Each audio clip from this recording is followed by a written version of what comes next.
Hello, LEC community. Thank you for joining us for it's not usually scheduled. So if you're here, we appreciate you for joining us for this live. As you may know, my name is Susana Elizarraz, and I am the Vice President of Educator Supports of the Latinx Education Collaborative.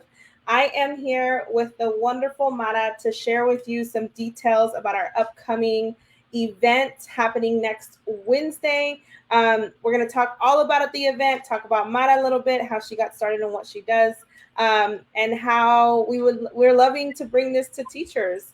Mara, how are you today? I'm good, Mama. Thank you so much for the invite. Yes, of course. We're so excited to have you. Tell us about who you are, what you do. Yeah, so I'm Mara. I also go by Maraliz Salgado, my government name. Mommy, babe, Miss Salgado. Sometimes the kids call me Miss Salgado, my students, because, Mhm. hey, that's who I am. I was a teacher and instructional coach for 20 years in Chicago Public Schools. I went on sabbatical. I partied. I rested. I traveled. I did some theater even. Um, yeah, and then after I noticed I was still drinking heavily, and maybe quarantine had something to do with that, I was like, oh, I thought I would always drink and stuff because I was a workaholic, and it just aided it was my little fuel juice. And I was like, why am I still tripping even with the past stressors that I had before? By the way, why am I still engaging in this kind of behavior? And I thought, I think I'm still carrying a lot of the angst and anxiety from 2 decades, right, of unaddressed trauma, personal and collective, personal, direct and indirect trauma that we go through as liberatory educators in a segregated city like Chicago. It has its effects. So I took some time to get some therapy and coaching, and then I realized, like, shoot, I think I'm a coach. I think all the time that I've been an instructional coach, I really was more of a life coach myself, because I spent so much time asking teachers, like, how are you? Like, how are you in a 45-minute meeting could easily last half an hour, right? Like, because I really was more genuinely interested in them as people than as educators, or their students as humans and as Yep. learners, right? Or maybe, yes, as learners, but learners of life and not just academic, Yep. you know, Content. discipline. Hmm. Exactly.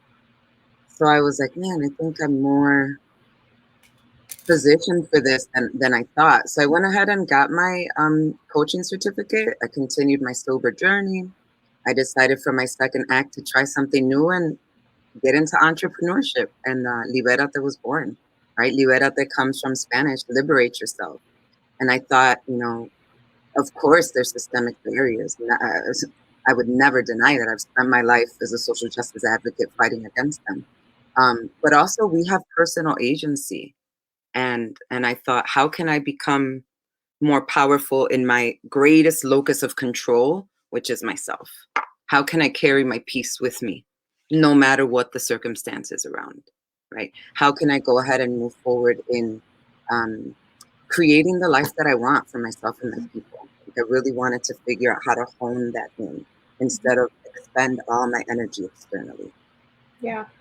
I'm glad I mean you and I have met like in passing with Surge things. We're a Surge family, but I reached out to Noemi and I was like, I have this vision for an event where teachers can talk to someone who gets it, right? And who also can coach, like can like you're saying, like really see the humanity in them, really see like especially the past year that educators have gone through, like and preparing for this next year. And of course, Noemi was like, "Girl, I got your person." She told me about you officially, right? So you call yourself a liberatory coach, which is the first time I had ever heard that. Um, and her website is here if you're more interested, kind of in that work, in that kind of life coaching. But the LEC is real excited, Mara, because we're gonna have you next Wednesday with us for Rooting Down and Rising Up. Let's talk a little bit about what kind of the idea behind. Well, I can tell you about the idea, but kind of how you envision this session going and what can educators expect out of next Wednesday. Yeah, so it's funny, Susanna, that you mentioned Noemi and Serge, because Noemi is who I first heard the term liberatory from a few years Oh, I ago, love it. without knowing that's what I was doing, right? Mm-hmm. Um, and we have several connections, she and I, but also through Serge. And so, como te explico? I feel like I mentioned earlier, the work that we do externally, the way that we just want to take the system down, reinvent it, and make it for us, by us, right? Um, we expend a lot of energy in that way, and sometimes we don't pay attention to our needs. We forget, like we're all about, I want liberation for my people, and we forget that we are our first people. Mm-hmm. Right? Like you were endowed with the gift of stewarding this life and this body for such a time as this, and sometimes we miss it altogether, and in the process we miss ourselves. Like Mm-hmm. literally, I missed me in the 20 years that I was teaching. Of course I had enjoyment and satisfaction at times. Well, sorry, not just teaching. It was in the leadership part that I honestly felt the 16 years in the classroom, although they were physically, emotionally, spiritually, mentally draining, at least I had that influx of joy coming in, and that made it all worthwhile, right? Yeah. Mm-hmm. The joy of being with students. The 4 years I did in leadership, not quite as much. I had satisfaction from my new learning. I felt good about being able to make what I felt was a broader impact, but the impact was not deep because I was not freaking connected to it. Mm-hmm. I was not grounded. And so to me, this event is an opportunity. It's a 90-minute kind of a group life coaching session, because that's what I know best. On getting connected to self. I feel like grounding is like it's about enhancing your state of connectedness to you, to the earth, to other people, and in that emotional, mental, spiritual balance, that helps us to create the confidence and assuredness we need to move forward with the endeavors that we want to execute during the year. So I'm hoping that we can, after, yes, taking some time to acknowledge our fears and challenges, lay them down, we can then refocus that locus of control back on what we want, who we are, and why we do the work we do. Yeah. Again, never denying, como te digo, the systemic barriers and institutional FS that exist. Like we know that that is real. However, where is my greatest locus of control, circle of influence, and how can I keep my peace with me wherever I go and whatever I'm confronted with? So I think that we're going to spend some time with grounding, um, and keeping that peace with us, visioning what we want to create and innovate and problem solve and manifest, remembering, like remembering why we do what we do, right? What students or teachers have impacted you, because that one usually gets us crying right away. Like that, this matters. Our humanity and the way we impact one another matter. And I just want to kind of bring us back to that. So this is not going to be about, policy and that kind of impact with data. This is qualitative, not quantitative data. And your subject is you. That's it. So it's gonna be it. My hope is that it wouldn't be too much work, right? I mean, it's self work, but it's the only kind of writing or projecting we're doing is just maybe journaling, reflecting on some prompts, having some conversations in pairs, coming back to each other to really share our heart. Yeah, I love that. I think, well, first of all, before I continue, the link to sign up for the event is open now. The link is in the comments. The signups are open. We only have 20 spots left. And that was very intentional with Mara and I, just because of the nature of the session, making sure that everyone has an opportunity to feel heard, has an opportunity to have space.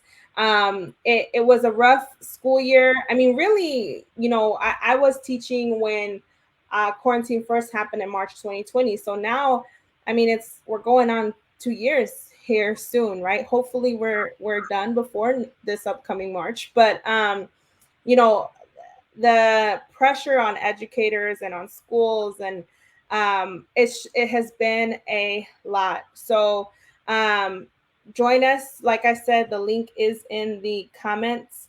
Hi Marisol, thanks for being with us. Marisol is asking, is this for teachers only? No, I don't. I no. Like Mara said, she was a leader and instructional coach at some points of her career, and they they've been broken down just as much, right? It's been a stressful, it's been a stressful year and a half. So, like I said, the link is in the comments for signups. I wanted to make sure to introduce you all to some of the questions that maybe we'll be thinking about next Wednesday, because I told Mara, I was like, as a teacher, I might look at this and be like, well, I don't know if this is for me or just for building leaders, or, you know, what's it for? But if you're asking questions like this, so what lessons am I bringing with me into this year? What habits am I excited to let go of? And what's the power I'm standing in, and what do I want to lean into more? Um, Tell us about those questions, Mara, and kind of what that will look like.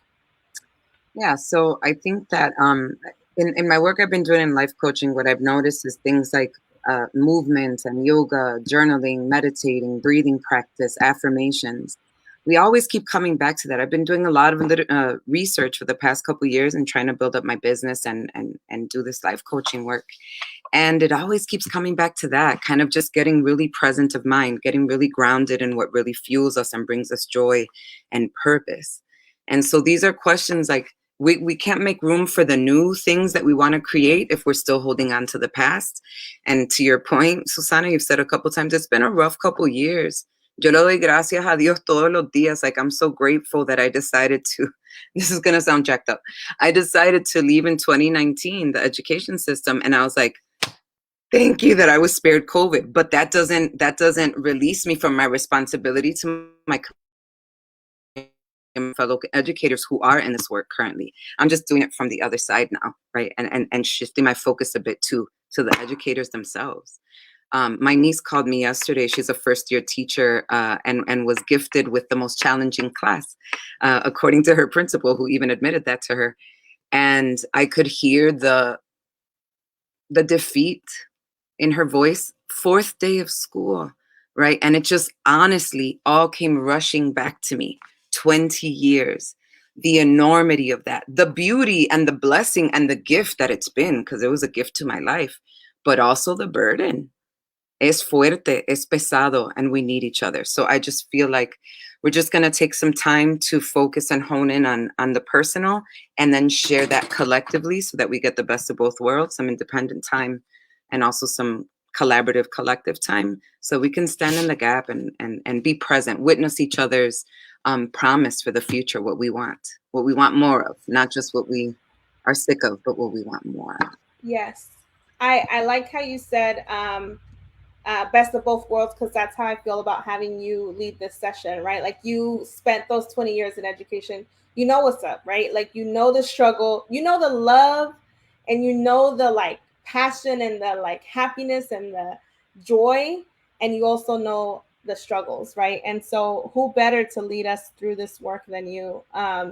You also mentioned the 90 minutes, and y'all know that we were also intentional about that amount of time, because we want to provide space for you to kind of start to reflect and ask, you know, really get through these questions, and then get to a point where you're going to work back up, right? And so, like we said, Wednesday, August 18th, next Wednesday from 5 to 6:30. If you are loving what Mara's talking about already in these 10 minutes, if you are asking yourself some of these questions and you want some thought partnership, the link is in the comments right now for signups. Marisol had a great question. We're not closing it off just to teachers. We think all educators are just as important for our students. And the only thing is there's only 20 spots left, and that was intentional as well. Yeah, Mara, we want to be in dialogue. We want to yes, take some time. We want to let it breathe. We want to give processing time. So it's not 90 minutes of hard work. It's heart work. Yes. I love that. I love that. Mara, any final thoughts before we let you go and get ready for next Wednesday? I'm just excited about getting this Midwest love going. KC, Chicago, and anywhere. It's not just us two. We could spread the love. Let's go. I love it. I love it. Silver lining of COVID, right, is that like we're here in the same room, though we're like hours apart, miles apart, right? Mara, thank you for all that you do. We're so looking forward to next Wednesday. We'll see you then. All right. Thanks, Susana. Bye, Mara. Bye. All right, everyone, like you heard, we are having the grounding event happening next Wednesday. Signups are in the comments. I hope everyone has a great rest of the week, and we'll see you next week. Bye, everyone.